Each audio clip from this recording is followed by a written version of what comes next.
ध्यानाभ्यास के लिए कृपया अपने नेत्रों को बंद कर लीजिए।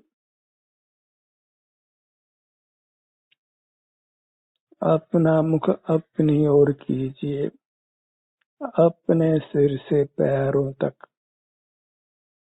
यहाँ दो द्रव्य हैं, उन्हीं में हमको स्वपर का भेद विज्ञान करना है। शरीर के बाहर तो सब परद्रव्य हैं, यह समझना सुगम है, पर अपने ही विस्तार में अपने सिर से पैरों तक दो द्रव्य हैं, जीव और पुद्गल। पुद्गल और जीव शरीर रूप से ज्ञात होते हैं, अनुभव में आते हैं। जो इंद्रिय गोचर मूर्त शरीर है वह इंद्रिय ज्ञान से ज्ञात होता है, और जीव का अमूर्त शरीर है वह प्रत्यक्ष संवेदन गोचर होता है। अपने अमूर्त शरीर में आराम या वेदना का अनुभव होता है, और मूर्त शरीर में स्पर्श रस गंध वर्ण आदि का ज्ञान होता है।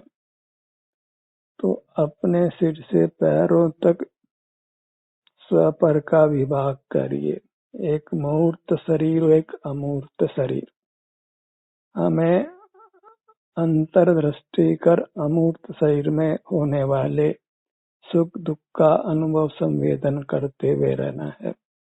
यही मोक्ष मार्ग है। क्योंकि जीव और पुद्गल दोनों ने ही शरीर का आकार ग्रहण किया है। यहाँ पुद्गल को भी हम शरीर कहते हैं, तो जीव को भी यहाँ शरीर कहिए। एक बार जीव और आत्मा शब्दों को भुलाकर शरीर शब्द का ग्रहण करिए, क्योंकि जीव शरीर रूप से अनुभव में आता है। एक बार आत्मार्थी बनने के बजाय शरीरार्थी बनिए, क्योंकि आत्मा के रूप में कुछ भी जीव को ज्ञान नहीं हो पाता है, जबकि शरीर का संवेदन सब जीवों को होता है। तो अपने अमूर्त शरीर की भावना भाइये, और बार बार अमूर्त शब्द को बोलना भी योग्य नहीं है। एक बार समझ गए कि दो शरीर हैं, एक मूर्त और अमूर्त। मूर्त पुद्गल का है और अमूर्त जीव का है। फिर बार बार मूर्त शब्द का प्रयोग नहीं करके हमको अपने जीव के लिए शरीर शब्द का प्रयोग करना है, और अपने ध्यान को नेत्र बंद कर अपने शरीर पर लाना है। इस शरीर को पाना ही मोक्ष को पाना है। शरीरार्थी बनिए, और जब शरीर की ही भावना भाते हैं, शरीर को ही पाना चाहते हैं, तो सर्व परद्रव्यों की वांछा मिटती है। अपने शरीर को पाने की, उसी का संवेदन करने की भावना होती है। तब हम अपने शरीर में लीन होकर वितराग होते हैं। कर्मों का आगमन रुक जाता है, बद्ध कर्मों की निर्जरा होती है, और इस क्रम में मोक्ष की भी प्राप्ति होती है। सर्व ही कहने का प्रयोजन यह है कि हमको अपने शरीर को पाना है, वही मोक्ष को पाना है। रामायण का हीरो राम है, ऐसे ही मोक्ष मार्ग का हीरो अपना शरीर है। हमको बार बार यही घोखना है कि ये शरीर जो अनुभव में आ रहा है सुख दुख से, वही मैं हूँ। उसी का अनुभव करना है। उसी का अनुभव मोक्ष का मार्ग है, और उसी के अनुभव से मोक्ष की प्राप्ति होती है। एक बार आत्मा शब्द को भूलकर शरीर शब्द को अपनाइए, क्योंकि आत्मा शब्द से जीवों को कुछ समझ नहीं पड़ती है। आत्मा का अनुभव कभी हुआ नहीं है, तो जिसका अनुभव नहीं है उसको कैसे पाया जा सकता है। हमको अनुभव शरीर का हो रहा है। मेरे शरीर में दर्द है, सिर में दर्द है, हाथों में दर्द है, हाथों में दर्द नहीं है, पाँवों में दर्द है, पाँवों में दर्द नहीं है, पीठ में दर्द है कि सीने में दर्द है, आंखों में दर्द है कि कानों में दर्द है। तो ये सर्व अंग उपांग जिनमें दर्द है या आराम है, वे अपने हैं। उनमें ही अपनापन करना वह मोक्ष का मार्ग है। और अपनी वस्तु की सभी को ही संभाल करते हैं। तो अपने को उस शरीर की संभाल करना है जिसमें सुख दुख होता है, उसी की रक्षा करनी है, उसी को भोगना है, उसी को पाना है। फिर दृष्टि अपने सिर से पैरों तक सिमट जाती है, राग आदि के दोष मिटते हैं और हम वीतराग होते हैं। नूतन कर्मों का बंध नहीं होता और पूर्वबद्ध कर्मों का नाश हो जाता है। आत्मा शब्द को भले अनादि से अनंत काल तक रटते रहिए, आपको कदापि मोक्ष मार्ग नहीं होना है, क्योंकि आत्मा को आत्मा के रूप से आज तक हमने अनुभव नहीं किया है। क्योंकि आत्मा का आकार कहा नहीं जा रहा है। आत्मा शरीराकार है, शरीर रूप से उसका अनुभव होता है। ऐसा जब तक निर्धार नहीं होता तब तक आप दिन रात आत्मा शब्द को रटते रहिए, आत्मा को परमात्मा कहते रहिए, सिवाय तोता रट के कुछ भी लाभ होने वाला नहीं है।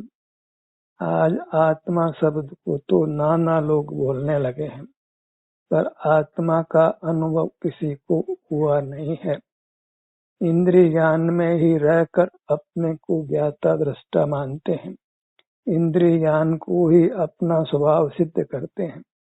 जिससे संसार होता है उसी को अपना स्वभाव मानते हैं। फिर उसका त्याग कैसे हो सकता है, जीव जिनेंद्र कैसे हो सकता है। पहला ही घड़ा उल्टा रखा गया है, पहले ही मान्यता विपरीत है। जिस इंद्रिय ज्ञान का निरोध करके जिनेंद्र होते हैं, उसी इंद्रिय ज्ञान को जीव ने अपना स्वभाव मान लिया है। मैं जाननहार हूँ, ज्ञाता दृष्टा हूँ, ज्ञायक हूँ। जानने के नाम पर मूर्त पदार्थ ही जानने में आते हैं। वह खुद भी कहता है कि अभी आत्मा का अनुभव नहीं हुआ है, माने आत्मा को उसने जाना नहीं है। और जानना मानता है तो इंद्रिय ज्ञान की पर्याय ही मैं हूँ, ये जानना ही मैं हूँ, ये ज्ञान ही मैं हूँ। एक एक समय की पर्याय में ही अपनापन करता है। वह एक क्षणिक वाद है। और अपने को ध्रुव भी कहता है तो वह सांख्यवाद है। तो जीव में आत्मा के नाम से सांख्यवाद भी पलता है और बौद्धवाद भी पलता है, जैन धर्म नहीं पलता है। जैन धर्म इंद्रिय जय करने रूप है, इंद्रिय ज्ञान ही ज्ञान रूप से होता है। इसके अलावा कोई ज्ञान हमको होता नहीं है, पूरे ब्रह्मांड में ही नहीं होता है।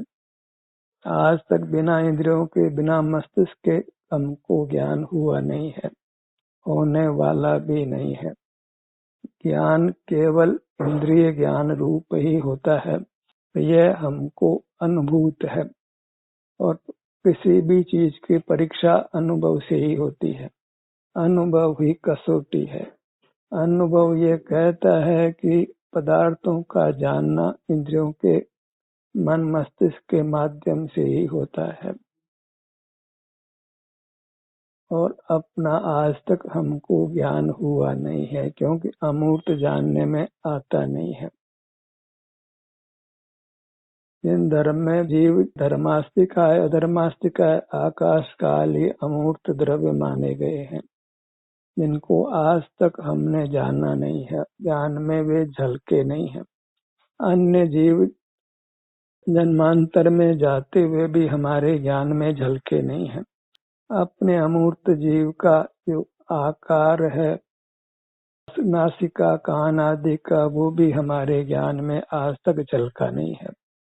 ज्ञान में कोई झलका है तो जड़ पदार्थ झलके हैं, और उसी का नाम इंद्रिय ज्ञान है। ऐसा ज्ञान जो केवल मूर्त को ही झलकाता है, और उनके झलकाते समय मोह का उदय होकर वे पदार्थ सुखद दुखद नहीं होने पर भी हमको सुखद दुखद लगते हैं, और उनके प्रति राग द्वेष होता है और संसार पनपता है। जब ज्ञान को अपना स्वभाव मान लिया तो पदार्थों का झलकना हम बंद नहीं कर सकते हैं, फिर मोह के उदय को भी हम रोक नहीं सकते हैं, राग द्वेष को भी हम रोक नहीं सकते हैं, कर्म के बंध को भी रोक नहीं सकते हैं, संसार होने को भी रोक नहीं सकते। फिर दुख ही भोगना है, फिर रोग भी होगा, बुढ़ापा भी होगा और मरण भी होगा, क्षुधा भी होगी, त्रसा भी होगी, अपयश भी मिलेगा। दुख के अनंत प्रकार हैं, सब आगे पीछे होने वाले हैं। जितने भी रोग हैं, कैंसर हो, चाहे डायबिटीज हो, किडनी फेल हो, कि ब्रेन हेमरेज हो, कि और नाना प्रकार के रोग हैं, वे सब के सब आगे होने वाले हैं। किसी भी रोग से आप मुक्त नहीं हो सकते हैं, क्योंकि फिर इंद्रिय ज्ञान में रहकर सर्व प्रकार का असाता वेदनीय कर्म बंधना है, और उस सब से आप मुक्त होना चाहते हैं तो अपने को ज्ञान स्वभावी नहीं मानकर आनंद स्वभावी मानिए।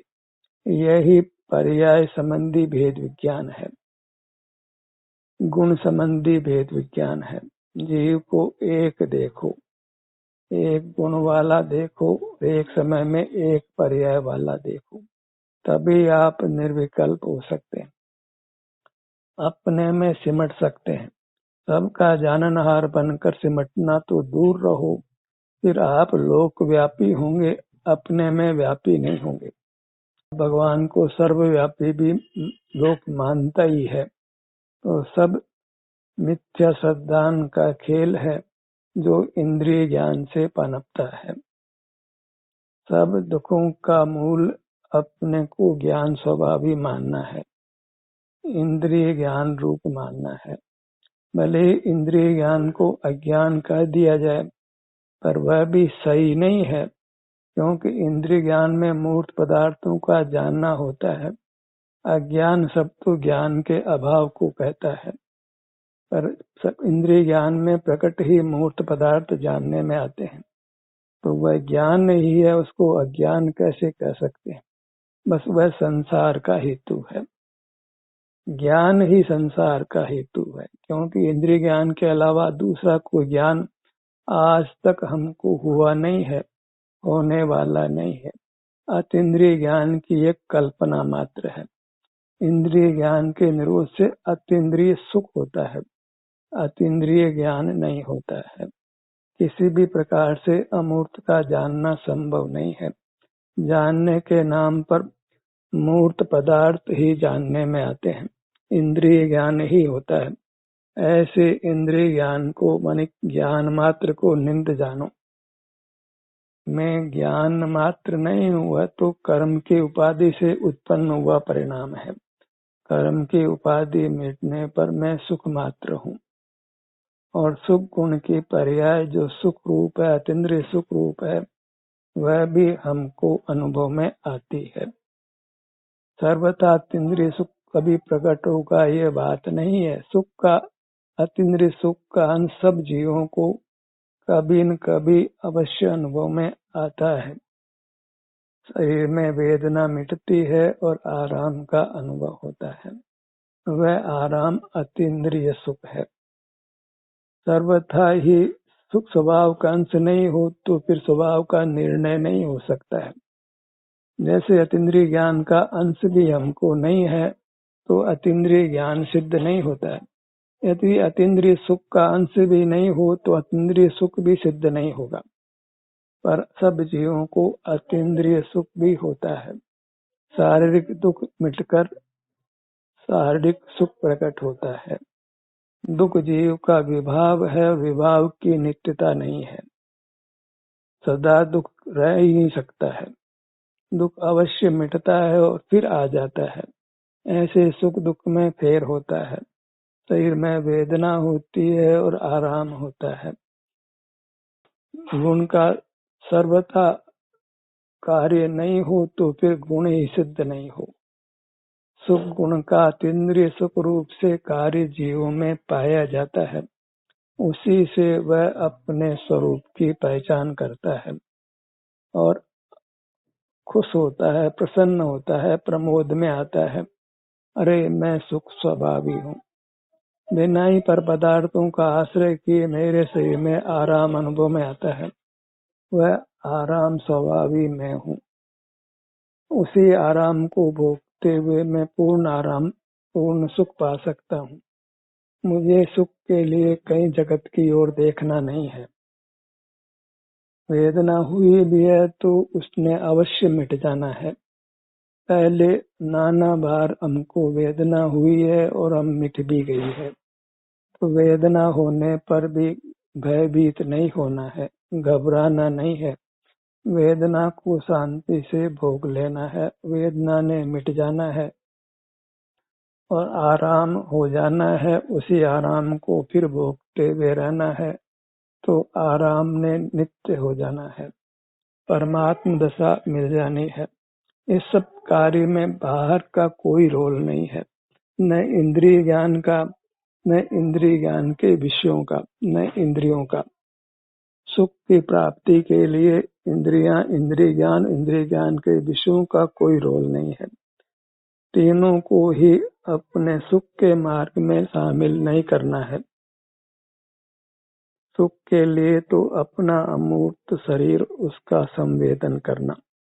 जैसा भी अपने अमूर्त शरीर में संवेदना मिलती है उसका हमने अनुभव कर लेना है और यह एक स्वाधीन है। श्वास का परिणाम भी अनुभव में आता है। आत्म तेजों में हलन पलन भी अनुभव में आता है।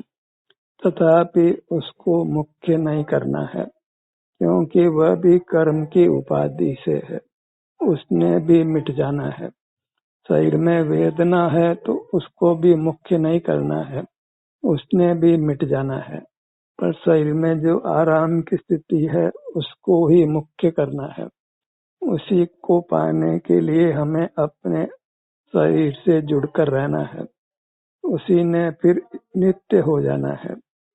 वही परमात्मा अवस्था को पाना है। कोई ध्यान के नाम पर केवल श्वास के आने जाने को ही मुख्य करते हैं या होने वाले सुख दुख की संवेदना को मुख्य करते हैं। वहाँ सुख की संवेदना से राग नहीं करना, दुख की संवेदना से द्वेष नहीं करना, इतना ही विकल्प करते हैं। वस्तु का स्वरूप नहीं पहचानते हैं। अपने नित्य शरीर को नहीं पहचानते हैं। उसमें वेदना होती है, श्वास की क्रिया, हलन चलन आदि होता है, उसको अपना विभाव मानना है। उसने आकर चले जाना है। जो आकर चला जाए उसको आकर चले जाने दो, लेट इट गो। उसको पकड़ना नहीं है। सुख ही आकर नहीं जाएगा, उसको पकड़ना है। शरीर में सर्वांग आराम की स्थिति, सुख की स्थिति में होना है और उसने अनंत काल बने रहना है। उसने ही हमारा साथ देना है। अपना मूर्त शरीर मोक्ष में रहने वाला है और यहाँ सुख की स्थिति रहने वाली है और वह जहाँ हम हैं वही होने वाली है। इसके लिए कहीं जानना भी नहीं है। जहाँ हम हैं वही हमने अपना अनुभव किया। सुख व्यक्त हुआ, पूर्ण हुआ और कार्य खत्म हो गया। उसके बाद कुछ भी नहीं करना है। सर्वांग सुख होते रहना है। बाहर कहाँ है इसका विकल्प नहीं करना है। बाहर के संबंध में कोई ज्ञान भी नहीं करना है। केवल सर्वांग में आनंद आनंद आनंद होना है। वही परमात्मा का स्वरूप है। वही स्थिति को हमने पाना है, वही साध्य है, वही लक्ष्य है, वही गंतव्य है। तो अपना शरीर ही सर्वांग स्वस्थ होता है, सर्वांग आनंद का अनुभव कराता है, वही मोक्ष का स्वरूप है। तो एक बार तो आत्मा परमात्मा दोनों को भूल जाइए। शरीर में सर्वांग आनंद की स्थिति वही आनंद का स्वरूप है, वही मुक्ति का स्वरूप है, वही दुखों से निवृत्त होना है और आनंद पाना है। शरीरम को अर्थम, शरीर का क्या अर्थ है? वह हमारा स्वरूप है। प्रथम से प्रथम यहाँ पांव से मस्तक तक एक शरीर हमारा स्वरूप है और एक शरीर हमारा स्वरूप नहीं है, ऐसा भेद विज्ञान करिए। उस भेद विज्ञान के बल पर फिर हमको अपने अमूर्त शरीर का ग्रहण करना है। और यहाँ फिर कुछ भी ज्ञान बाहर का नहीं होता है, केवल यहाँ संवेदना मिलती है। यहाँ भी दो प्रकार की संवेदना मिलती है, वेदना और आराम। तो उस वेदना को मुख्य नहीं करना है, उसने आकर चले जाना है, उसको गौण रखिए, उसकी उपेक्षा करिए। अनुभव होगा लेकिन उसकी उपेक्षा, उसके बारे में कुछ विचार नहीं करना है। और श्वासोच्छ्वास की क्रिया भी होगी, उसको भी होने दो, वह मंद मंतर होते हुए समाप्त होगी। शरीर में अभी हृदय धड़कता है, नाड़ी फड़कती है, यह भी होकर होने दो, इसने भी चले जाना है। कोई विभाव नित्य नहीं होता है, फिर सर्वांग अकंपता होगी, मूर्त का संबंध नहीं होगा। कोई हृदय धड़कना नहीं है, कोई नस फड़कनी नहीं है, कुछ श्वासोच्छ्वास क्रिया होनी नहीं है, कुछ वेदना होने नहीं है। अपने शरीर में केवल आनंद आनंद आनंद रहना है, सुख सुख रहना है, यही हमारा शुद्ध स्वरूप है। फिर ये दूसरा शरीर जो मूर्त है उसका रहना नहीं है, तो फिर मूर्त से बाधित भी होना नहीं है, फिर जलना नहीं है, कटना नहीं है, वध बंधन नहीं है, बुढ़ापा नहीं है, शुद्धात्रसा नहीं है। उसी स्थिति को हमने पाना है। उसके लिए आराध्य अपना शरीर है। अपना कह करके मूर्त शरीर का निषेध हो गया। अपना शरीर जो अरूपी है, सुख स्वभावी है, उसी शरीर का संवेदन करना है। और उसमें शांति जो राग द्वेष के नहीं होने से होती है, निराकुलता होती है, सुखानुभूति होती है, वह हमारा स्वरूप है। शरीर जो अमूर्त है वह हमारा स्वरूप है, और यहाँ निराकुलता है, शांति है, वह हमारा स्वरूप है। ऐसा मैं हूँ, ऐसा मेरा शुद्ध स्वरूप है, ऐसा निर्धार करके हमें प्रसन्न होना है। फिर इस शरीर की ही आराधना में निरंतर लगे रहना है, बाहर का कुछ जानना देखना नहीं है। शास्त्रीय शब्द आत्मा परमात्मा को एक बार उपयोग में लेना बंद करिए, कारण कि हम अपने को सही रूप पा रहे हैं, सही रूप उपलब्ध कर रहे हैं, उसका हमको अनुभव हो रहा है।